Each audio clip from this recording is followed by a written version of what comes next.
विणकर संघटनेच्या कामकाजाचा आढावा घेण्यासाठी तसेच आगामी उपक्रमांचे नियोजन करण्याच्या उद्देशाने आजी माजी पदाधिकाऱ्यांची बैठक उत्साहपूर्ण वातावरणात पार पडली।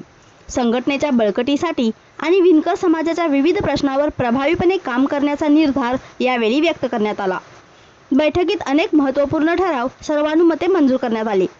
त्यामध्ये 7 ऑगस्ट रोजी साजरा होणारा हँडलूम डे अर्थात विणकर दिन शासकीय स्तरावर साजरा व्हावा यासाठी शासनाकडे सातत्याने पाठपुरावा करण्याचा निर्णय घेण्यात आला।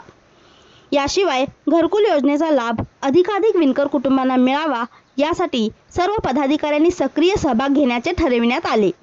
संघटना अधिक मजबूत करण्यासाठी प्रत्येक पदाधिकाऱ्याने सामाजिक बांधिलकी जपत किमान 50 ते 60 नवीन सभासदांची नोंदणी करण्याचेही निश्चित करण्यात आले।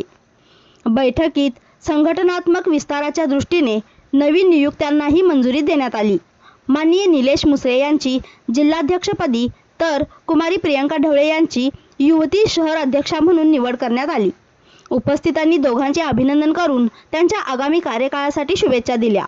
या बैठकीला सुनील मेटे, चंद्रकांत अतिगिरद, दीपक पेटकर, अरुण जाधव, सुनील बारवाडे, सुनील सरबी, ज्योती लाटणे, अरविंद चौगले, वंदना भंडारे, सुप्रिया मजले, बिरंजे मॅडम, योगेश कांबळे, शरावती बुगड, संदीप ढवळे, बसवराज राजनाळे, उदय बुगड, संदीप रेपाळ यांच्यासह अनेक पदाधिकारी उपस्थित होते। प्रदेशाध्यक्ष सुनील विलास मेटे यांनी संघटनेच्या आगामी वाटचालीसाठी सर्वांनी एकजुटीने कार्य करण्याचे आवाहन केले।